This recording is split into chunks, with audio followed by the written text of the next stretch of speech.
Hello, hi, and welcome to this video. So this is the very first video I've ever made on the topic of spirituality, um, and I've again never done this before. So we will see how it goes. Hopefully, it goes, you know, all right.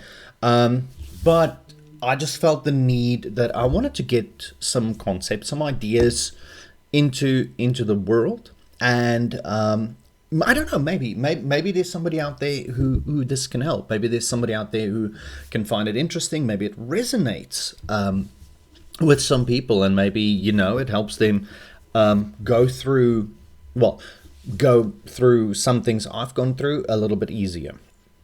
So I think before I start a little bit on myself, about yo 18, 20 years ago, I started questioning things like, my spirituality, my view on the universe, on God, and honestly, on our place within it. Like what was actually our place? What's our purpose? What's the point of all of this? What is the meaning? And I was brought up in a Christian household, and it was just not working for me, right? I just could not reconcile myself with a lot of the things that was happening there. So I decided to go after alternatives, and my entire journey into this thing started with Wicca. So yeah, it's almost about 18 years ago now. I bought my very first book on Wicca, and I started working through it. At that point in time, most of this I've been doing on my own. I've been doing it alone. So in a very real way for me, it was a very solitary thing that I was doing, and I thought that solitary witchcraft, solitary Wicca, would be the ideal. Right, so it's a very good place for me to start. It's a good place for me to kick off from. So I started with that, and I went through quite a few different books on this, authors such as Raymond Buckland and oh, come on, man, Raven Gramassi and Gardner, and all those guys. So I went through a lot of their stuff, and I found it fascinating, and I started not just researching, I started practicing, I started doing all the things that I needed to do, and it started pushing me into a direction. And what I found was that I found myself drawn to things that are older. So the older it is, the more drawn into it I was. So starting just in general on Wicca, I eventually found myself buying compendiums of magical witchcraft throughout the world, going into things like Seax Wicca, Italian witchcraft, Scottish witchcraft, those kinds of things. But ultimately, that led me to shamanism, and I spent a lot of time studying shamanism, and I got so enthralled in it. I bought a book on medicinal plants and how do you grow these plants? How do you eventually pull them out? What do you need to do with them to get specific types of medicines out of them? And I found it absolutely fascinating. And from there, I've got quite a few here as reference for myself. Yeah. So from there, I went into things like familiar spirits. I started doing all that. Just really broadening all of my horizons. Now, at that time, a friend of mine, he is also very much into the study of more the spiritual things in life, and he found a home in a more modern day approach. And he went on one way and I went the other way. He kind of pushed forward, I kind of pushed backwards. But what was fascinating about it is we could bounce ideas off of one another, and eventually we could find ways to take modern magic versus the old ways and to meld them and to push them together. And I even got a book on how to build your own craft to try and make sure we do things the right way. I then found out there's quite a few different websites that have courses on these things nowadays. which I thought was really good. So I went and I did a course on witchcraft, and once that was done, I kind of went back to shamanism a little bit again, did more research, and then I did a course which is the 9 rites of the Munai Ki, which I also found extremely beautiful. It was a really nice thing to do. And that drove me again into various other things. And from there, I started looking into frequencies, how frequencies work, based off of Tesla's work, the 3s, the 6s, and the 9s. I'm going to mess this up. I know this. It's the Solfeggio frequencies, the Solfeggio frequencies. Anyway, dove into that for a little bit, and that opened up a new chapter for me, where I realized that through altered states of mind, it was less of I needed to go learn things and I needed to go read things, and more I needed to perceive things for myself. But the journey never stopped. So from there, I went on and I did 3 courses on angelic healing. I've done 2 courses of Reiki. So two of those, because it's fascinating, and I think it happens to most people when they go through this spiritual journey. At some point, you realize that you really want to help other people, and most people default to the healing modalities. It's just a way, right, to do these things. So I went exactly that same route, and I dove into the healing modalities, and I was looking at things like angelic healing and Reiki healing, energy healing, healing through medicinal plants, all that kind of stuff, right? And then I had a rather large experience when it came to working with altered states of mind. And there are different ways to achieve this. This could be done through meditation. It could be done through frequencies. What was the other one? It was also, I looked at color. It's like a color healing modality, and then sound healing, right? Giving yourself sound baths and then incorporating frequencies into that, building on that with meditation, you can actually reach altered states of mind, or altered stages of consciousness. And you can also do that. There are substances which can also bring this on. I'm sure a lot of people have experience with that as well. And what I found was that I had this earth-shattering experience, which changed the way I viewed the universe and our spiritual positioning within it. It really changed it around for me. And to explain that properly, I'll probably first have to explain what I got from that experience, and then just bring it to like an interesting topic that I thought about. So after that, I still dove into mysticism. I dove into the Gnostic kind of religions. I went back to the Bible. I reread a lot of the Bible, the actual Bible. It's the BSV version of it. It's like a study Bible, so it's like this thing. And then I came to hear of things, for example, like the Book of Thomas, the Gospel of Mary Magdalene. Again, it's just this whole thing that never ends, right? So knowledge will never end, learning more will never end. But I find that the more information you manage to shove into your brain, the broader the picture becomes, and the more reference points you have. I like to always say it's like connect the dots between all of the different modalities that you learn. And I reached that point where I very much felt like I'm more of an omnist than anything, really. Because I think that in every religion, in every spiritual teaching, in all of those modalities, there are truths. There are dots that can be connected between all of them. And that what you get from them, if you take things that are similar or if you take things that are the same, that's essentially where I think truth exists, where it lives. So that's what I've been doing, been looking at.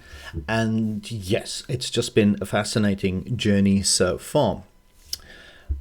Getting to the topic, I actually thought about this a while ago, and then the other day it just kind of hit me in a weird way, where there's a lot of people that say we are made in God's image, right? And I always thought, what does that mean? Because people are different, things are different, but also God exists in everything, right? So we are all essentially one, right?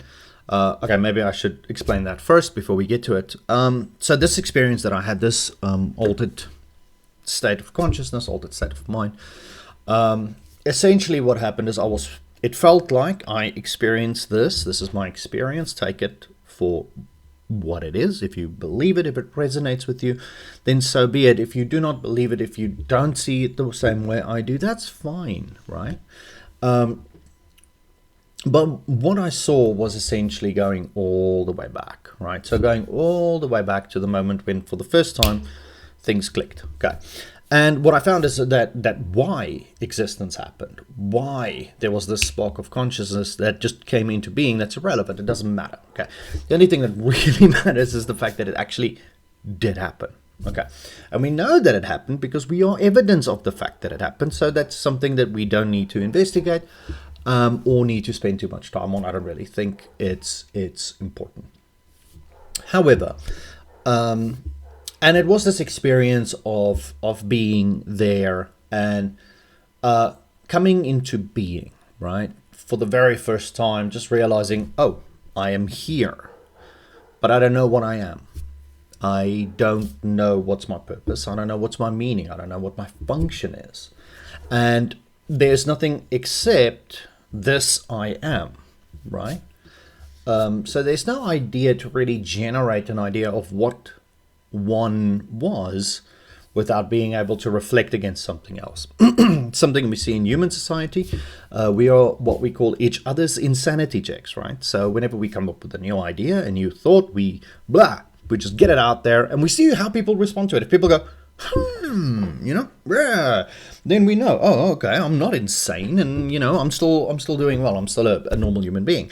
However, if you come up with some random strange idea and people are going like, whoa, no, then we know maybe maybe I should tone myself down a bit. So we are very much each other's sanity check, and we keep each other in this nice little social space where we know that we are okay because of the way we can see our reflection in others.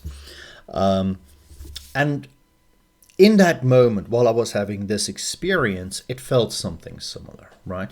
So where the one eventually decided, there's no way to know what I am, what I'm supposed to do, what is the purpose of me and anything else, unless if I can observe it. Unless if I can observe this. And it is my theory, it is something I experienced, what I saw in that, that one needed to split itself into two.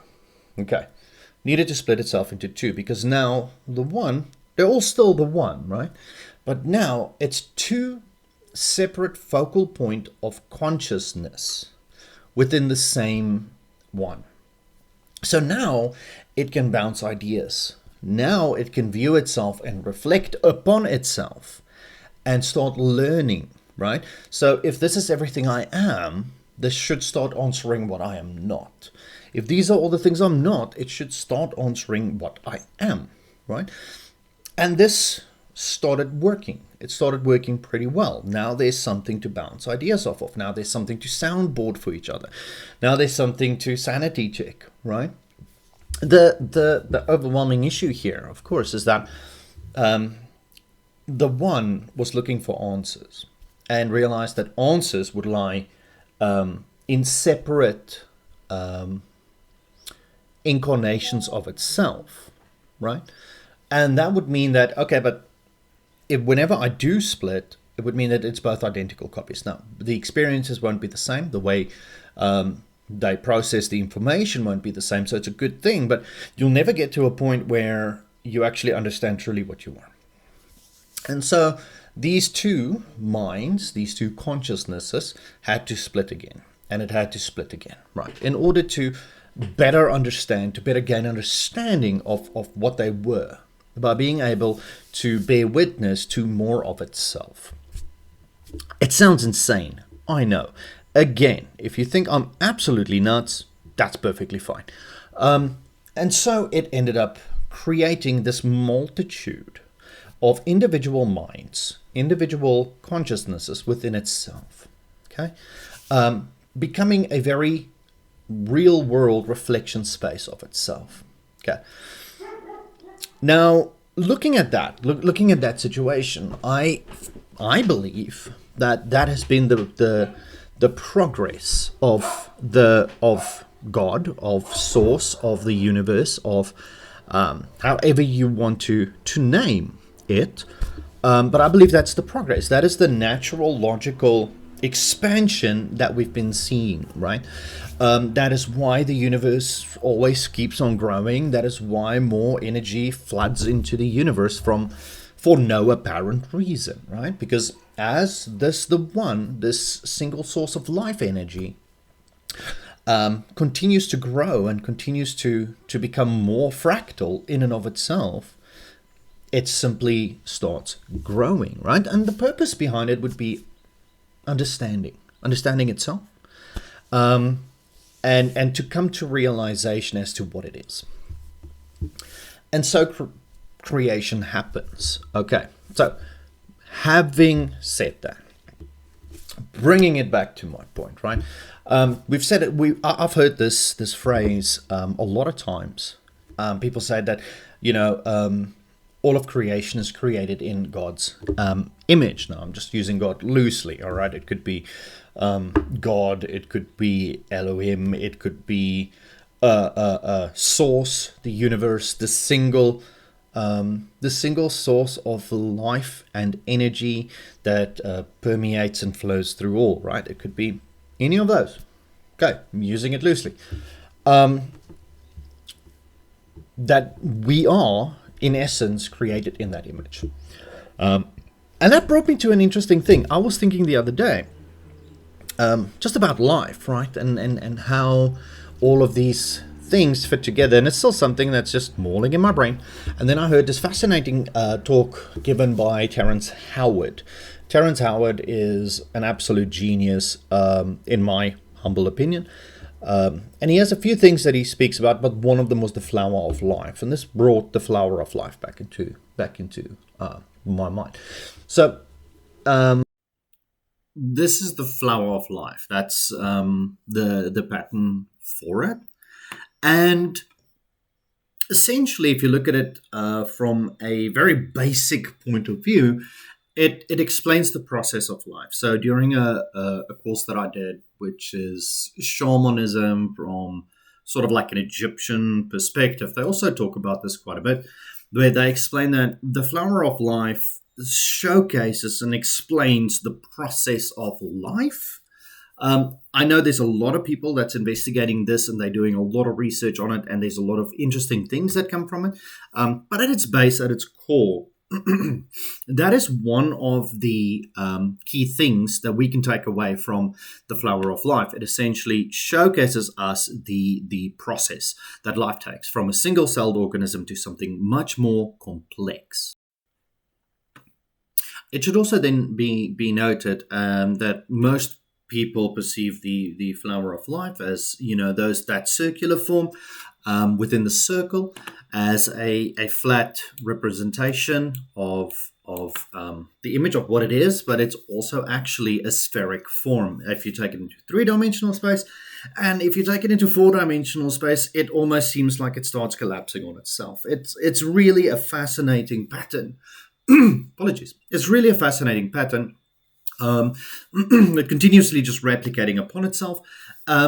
And if I'm not wrong, this comes all the way from almost 6,000 years back. It comes out of Egypt. There was a temple where they found this pattern on a tablet for the first time.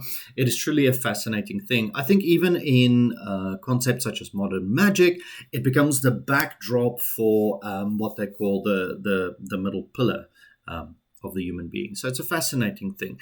But let's just quickly see how this works and why this is referred to as a model of life. Okay, sticking to the idea that I'm going to keep things basic. I don't have editing tools or anything like that. Do understand, this is the first time I'm doing this. Just to showcase it. So, all life starts as a single cell, right? So we're just showcasing it here as a circle. So all life starts as a single cell. Now, in order for this life to progress, right, as we all know, this cell needs to replicate. Okay, so what would happen is a second cell attached to this one would then have to be created in order for whatever this organism is going to end up being to start the process of getting there, right? So you have a single-celled organism which then duplicates itself into a second cell. Now, the natural next step, of course, is that those cells need to duplicate. So if 1 becomes 2, 2 then naturally becomes 4, like we can see there. All right. And what we can see on the screen is we actually start seeing that little flower pattern. So there's the little flower of life. It's not perfect, okay? This is done in paint, but we can start seeing it, right?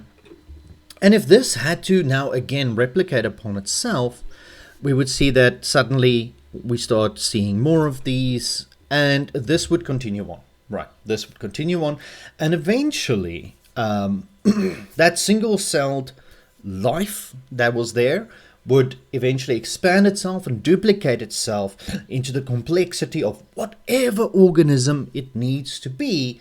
It's going to build up towards that, right? So anything that starts as a single-celled organism that needs to grow into a bigger organism in order for life to happen to it, okay, this is the process. So again, this is just why they call it the flower of life. And now if you take it back to there, this is what they call the seed of life, right? So it's just a very basic form. It's the first time a cell replicates, and then those two replicate again. Okay, so this now brings me to the thing I wanted to actually talk about, right? it won't be chaos like this if I ever do end up building up the courage to make anything else. And in addition to this video, it won't always be this chaotic.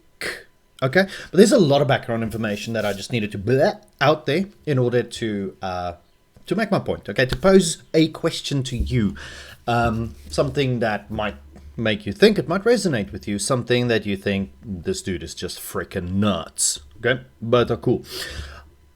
Now, that experience that I had during my altered state of consciousness, my altered state of mind, when I viewed the beginning of all, okay, that moment where the lights switched on and for the very first time there was a spark of consciousness and it wanted to start asking the first question. It's fascinating because in the way this whole scene played out in front of me, it was like this. So there was the one, okay? And the one, source, God, ultimate supreme being, whatever you would like to say, made the realization after introspection that without being able to be an outside witness to itself, at least to some degree, that it could never learn about itself. And the resulting answer to that was, I need to make another one. Okay? And so the one split itself into two. Now, these are individual focal points of consciousness. They have their own thoughts. It doesn't mean that they're not one anymore, but they just focus on separate things. And enough time went by, not our time, just in general, time went by until the realization was made that to truly understand it, this was not enough. So the one had to essentially split itself into more focal points of consciousness, into more minds, if you will, in order to better observe and study itself. Each one of these gaining its own purpose and function, personality, if you like. Okay, now just to touch on it very briefly, it is my opinion that these different focal points of consciousness, all existing within the one, is most likely representative of our higher selves, our souls, as we exist as part of the one, but separate and unique. And so this went, right? So this is the question I would like to pose, right? And this is the question that's been in my mind. Could it have been that somewhere somebody heard, or somewhere somebody figured out, that all of this reality that we exist in, this universe that we reside in, even our souls, right? Everything that exists, everything within existence, was created in the image of God? Is that not also something symbolized in the flower of life, saying that in exactly the same way that the one ended up having to grow in itself with all of its individual little focal points of consciousness almost being cells, okay, within this organism, this being that is still coming into being. It never stopped coming into being. It's still coming into being. It's still expanding. It's still growing. It's still gaining its understanding, right? So doesn't all life within this reality follow exactly that same model? And if so, isn't that how we are essentially made in the image of God? I don't know. I thought it was a very interesting topic, and I think it's something interesting to think on. I don't know what you guys think. Maybe let me know what you guys think. I think it's fascinating. Yeah, it's just a random thought. I just wanted to put something out there and see what the response was, right? See if there's anyone out there with whom this methodology of thinking resonates, who finds this interesting. Yeah, let me know. I might make more stuff. I might not make more stuff. I have no idea. I just know that I started feeling this need to put this out there, and to see, and to just see. It's no real plan here. Okay, it's just I have a need to put the stuff out there and to just see what happens. All right. Well, thank you for your time. Thank you for watching. Let me know what you think. I would find it extremely interesting. Bye.